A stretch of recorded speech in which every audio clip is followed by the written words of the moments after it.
Hello friends, welcome to the Kendra academy. Friends, आज इस session में हम लोग बीपीएससी टीआरई 4.0 यानी बीपीएससी टीचर 4.0 न्यू वैकेंसी 2025 के लिए फिजिक्स के कुछ महत्वपूर्ण प्रश्नों को, जो केवल वीवीआईपी क्वेश्चन है, उन्हीं को आज इस सेशन में डिस्कस करेंगे।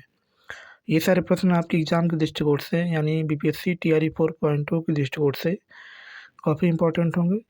इसको ध्यानपूर्वक पूरा ज़रूर देखिएगा। जो लोग पहली बार चैनल पर आए होंगे तो चैनल को सब्सक्राइब कर लीजिएगा और बगल में बेल आइकन का निशान है, उसे ज़रूर दबा दीजिएगा ताकि आपको रेगुलर अपडेट मिलता रहे। तो चलिए फ्रेंड्स, बिना देरी के हुए सेशन को स्टार्ट करते हैं।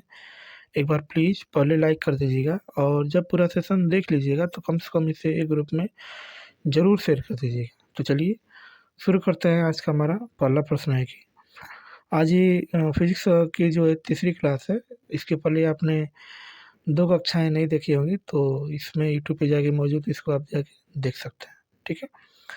तो आज का हमारा पहला प्रश्न है कि विद्युत चुम्बक का कोर बनाने के लिए सामान्यतः उपयोग की जाने वाली सामग्री है। तो आपने देखा होगा कि विद्युत चुम्बक का हम लोग क्या बनाते हैं? कोर बनाते हैं। तो उसमें हम लोग किसका उपयोग करते हैं? तो उसमें जो बनाने वाली जो सामग्री है, उसका नाम क्या है? ऑप्शन नंबर ए, नरम लोहा का हम लोग क्या करते हैं? यूज़ करते हैं, जो हमारा विद्युत चुम्बक का कोर बनाते हैं। इसका हम लोग यूज़ क्यों करते हैं? तो इसको हम लोग देख सकते हैं फ्रेंड्स, इसका डिस्कस। विद्युत चुम्बक का कोर बनाने के लिए सामान्यतः उपयोग की जाने वाली सामग्री नरम लोहा है। कुंडली के अंदर नरम लोहा चुंबकीय क्षेत्र को मजबूत बनाता है, क्योंकि जब कुंडली में करंट प्रवाहित होता है तो वह स्वयं चुंबक बन जाता है। इसके अलावा जैसे ही धारा प्रवाहित होना बंद हो जाती है, यह अपना चुंबकत्व खो देता है। यह एक अस्थायी चुंबक बनाता है। इस प्रकार बिजली के माध्यम से प्रेरित चुंबकत्व को चालू और बंद बटन को स्विच करके नियंत्रित किया जा सकता है, ठीक है? तो इसलिए हम लोग इसका क्या करते हैं? नरम लोहा का यूज किया जाता है, ठीक है फ्रेंड्स? चलिए आगे। आगे हमारा प्रश्न है कि यदि जे जूल है और सी कूलाम है, ए एम्पियर है, तो विभवांतर की एसआई इकाई क्या होगी?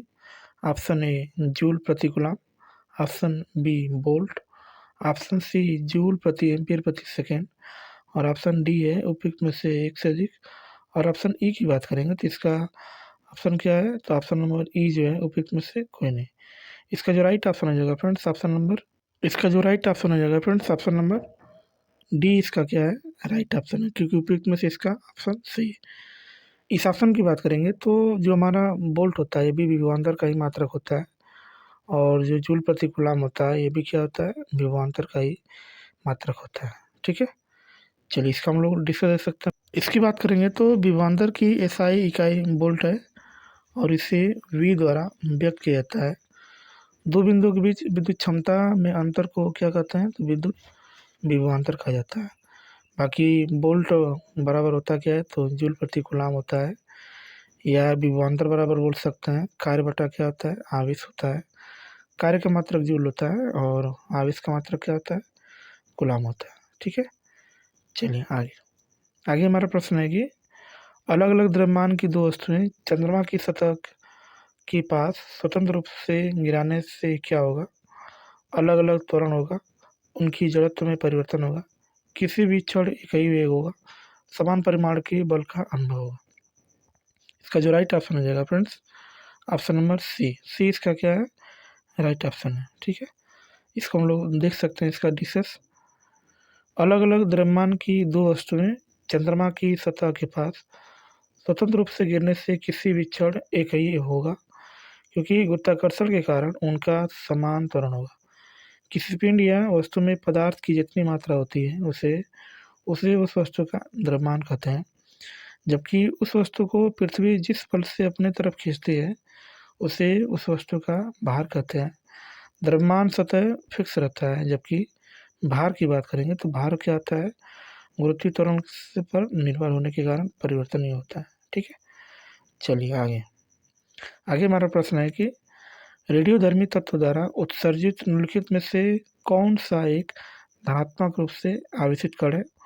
ऑप्शन ए बीटा कण, option be alpha Kiran, option C cathode Kiran, option D उपयुक्त में से एक से अधिक और ऑप्शन ई की बात करेंगे तो ऑप्शन ई जो हमारा है उपयुक्त में से कोई नहीं। तो इसके राइट ऑप्शन की बात करेंगे तो इसका जो राइट ऑप्शन होगा friends option number B. B इसका क्या है राइट ऑप्शन है। यानी जो अल्फा किरण होती है ये क्या होती है तो धनात्मक रूप से आवेशित कण होता है। इसका हम लोग डिस्कस भी देख सकते हैं। रेडियोधर्मी तत्व द्वारा उत्सर्जित अल्फा किरण धनात्मक रूप से आवेशित कण है।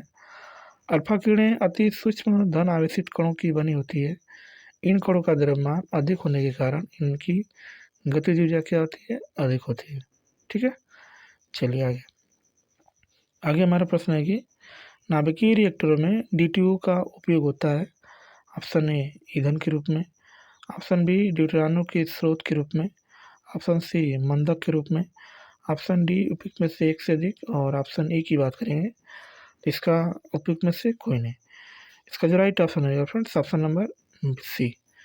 जब भी हम लोग नाभिकीय रिएक्टर की बात करेंगे तो इसमें हम लोग जो DTO का उपयोग करते हैं किस में करते हैं तो मंदक के रूप में किया जाता है। ठीक है, चाहे तो आप इसका डिस्कस भी देख सकते हैं।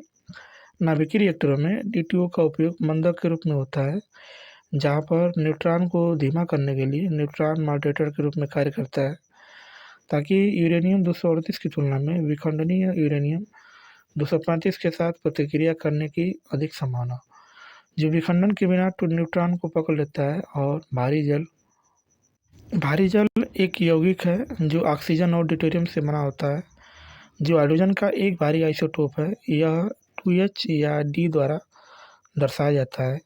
भारी जल को ड्यूटेरियम ऑक्साइड भी कहा जाता है। ठीक है, चलिए आगे। आगे हमारा प्रश्न है कि किसी विखंडनीय द्रव्य का क्रांतिक द्रव्यमान होगा। ऑप्शन ए 1 किलोग्राम समतुल्य, ऑप्शन बी श्रृंखला अभिक्रिया हेतु आवश्यक न्यूनतम द्रव्यमान 10 की पावर 10 जूल के समतुल्य विराम द्रव्यमान, उपयुक्त में से एक से अधिक और उपयुक्त में से कोई नहीं। इसका जो राइट ऑप्शन होगा friends option number B. B इसका क्या है राइट ऑप्शन है। श्रृंखला अभिक्रिया हेतु आवश्यक न्यूनतम द्रव्यमान ही उसका क्या होता है तो क्रांतिक द्रव्यमान होता है। ठीक है, इसको हम लोग इसका डिस्कस भी देख सकते हैं। किसी विखंडनीय द्रव्य का उसके क्रांतिक आकार के संगत हुआ द्रव्यमान जो श्रृंखला अभिक्रिया को जारी रखने के लिए आवश्यक होता है क्रांतिक द्रव्यमान कहलाता है। किसी विखंडनीय द्रव्य का क्रांतिक द्रव्यमान श्रृंखला अभिक्रिया हेतु आवश्यक न्यूनतम द्रव्यमान होता है। ठीक है, चलिए आगे। आगे हमारा प्रश्न है कि स्वतंत्र रूप से पृथ्वी की ओर गिरते हुए पिंड की कुल ऊर्जा ऑप्शन ए घटती है, ऑप्शन बी बढ़ती है, ऑप्शन सी स्थिर रहती है और ऑप्शन डी उपयुक्त में से एक से अधिक और ऑप्शन ई की बात करेंगे तो इसका ऑप्शन क्या है उपयुक्त में से कोई नहीं। तो इसका जो राइट ऑप्शन हो जाएगा फ्रेंड्स ऑप्शन नंबर सी। सी इसका क्या है राइट ऑप्शन है, क्योंकि जब भी स्वतंत्र रूप से पृथ्वी की ओर पिंड की जो कुल ऊर्जा होती है वो क्या होती है तो स्थिर होती है। ठीक है, चलिए इसका हम लोग डिस्कस भी देख सकते हैं फ्रेंड्स। ऊर्जा संरक्षण के नियम के अनुसार ऊर्जा को न तो उत्पन्न किया जा सकता है और न ही नष्ट किया जा सकता है।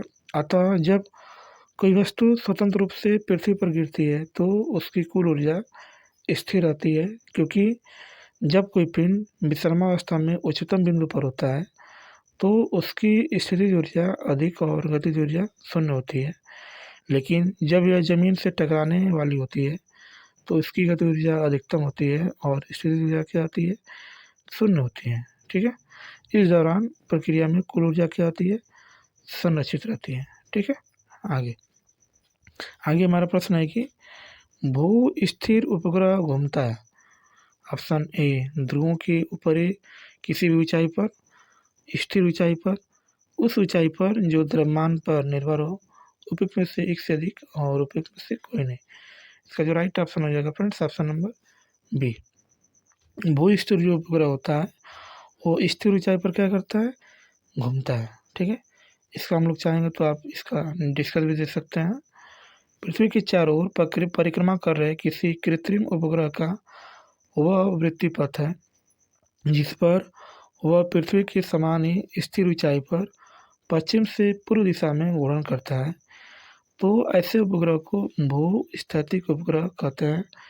यह उपग्रह पृथ्वी तल से 36,000 किलोमीटर की ऊंचाई पर क्या होता है स्थित होता है। ठीक है। चलिए आगे।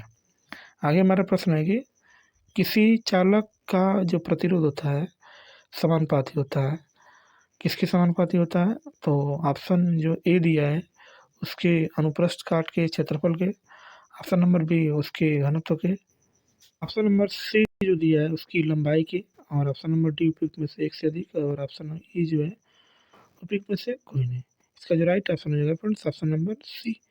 उसकी लंबाई के क्या होता है, प्रतिरोध क्या होता है, समानुपाती होता है। इसको हम लोग देख सकते हैं, किसी चालक प्रतिरोध का, पदार्थ का प्रतिरोध उस चालक पदार्थ से होकर धारा के प्रवाह में उत्पन्न होने वाली बाधा की माप होता है। किसी चालक के पदार्थ का प्रतिरोध आर निम्न प्रकार से प्रदर्शित किया जाता है। ऑप्शन आर बराबर क्या होता है, तो रो एल बाई ए होता है, जहाँ आर चालक के पदार्थ का प्रतिरोध होता है। रो की बात करेंगे तो ये जो होता है विशिष्ट प्रतिरोध होता है।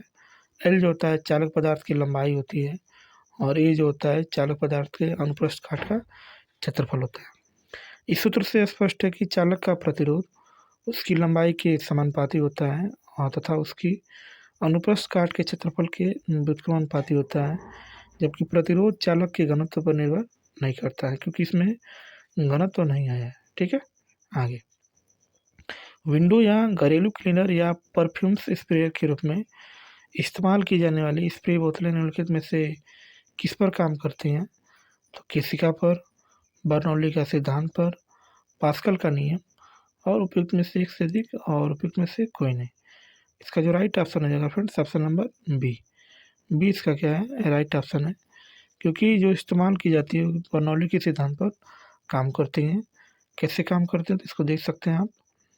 विंडो या घरेलू क्लीनर पर परफ्यूम स्प्रेयर का एक प्रकार का कड़ित्र उपकरण है जो स्प्रे के गठन के तरल के फैलाव की सुविधा प्रदान करता है। यह उपकरण बर्नौली के सिद्धांत पर कार्य करता है।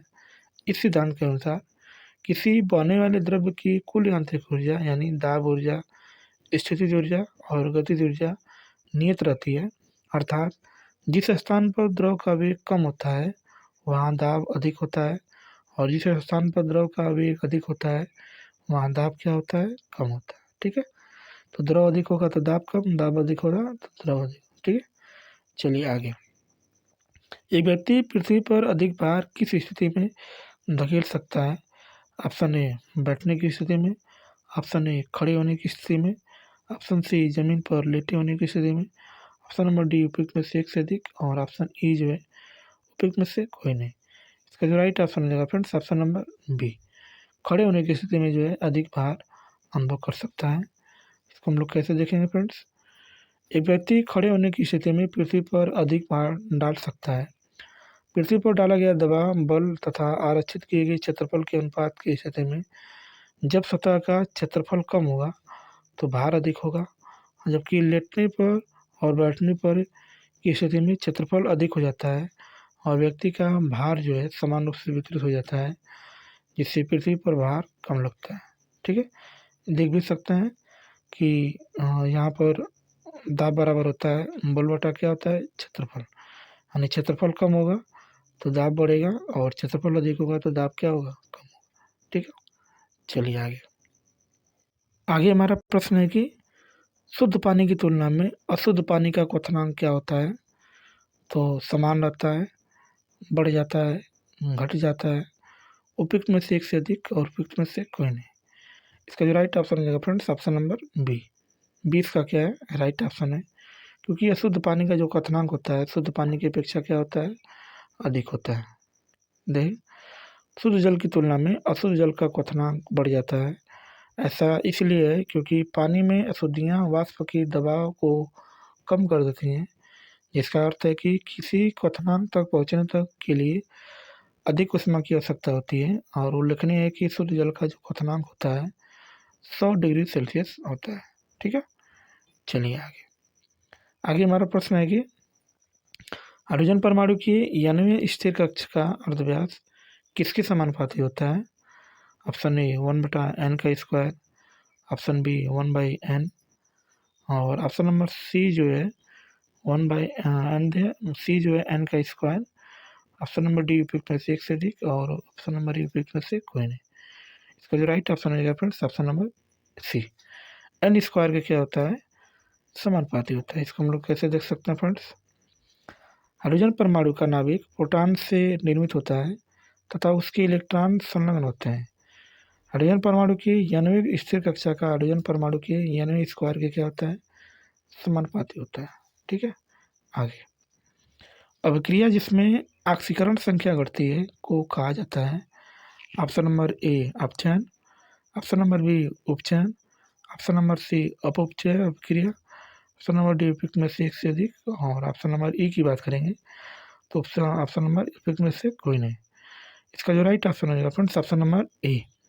जब ऑक्सीकरण संख्या घटती है तो क्या हमको कहा जाता है, तो उसको अपचयन कहा जाता है। क्या कहा जाता है इसको देख सकते हैं। ऑक्सीकरण शब्द का प्रयोग तत्वों तथा यौगिकों के ऑक्सीजन के संयोग के लिए होता है। दिए गए पदार्थ में तत्व की ऑक्सीकरण संख्या में ह्रास अपचयन कहलाता है। दूसरे शब्दों में पदार्थ द्वारा एक या एक से अधिक इलेक्ट्रॉन ग्रहण करने के प्रक्रम को हम लोग क्या कहते हैं, अपचयन कहते हैं। जैसे यहाँ पर देख सकते हैं जेडीएनओ जो है 2 भागों में डिवाइड हो गया है, जेडीएन और ऑटो के रूप में। तो ये जो प्रक्रिया है अपचयन है। ठीक है फ्रेंड्स, चलिए फ्रेंड्स वीडियो को समाप्त करते हैं। वीडियो आपको अच्छी लगी तो प्लीज़ चैनल को लाइक कर दीजिएगा, सब्सक्राइब कर दीजिएगा और दोस्तों को शेयर कर दीजिएगा। यह क्लास बीपीएससी टीआरई 4.0 के लिए बहुत ही महत्वपूर्ण है, जो किसी न किसी समय विज्ञापन इसका आ सकता है और इसकी परीक्षा एकदम एक बार हो सकती है। ठीक है, तो इस वीडियो को पूरा देखने के लिए आपका बहुत बहुत धन्यवाद। Thank you so much. भगवान करे आपका दिन शुभ हो।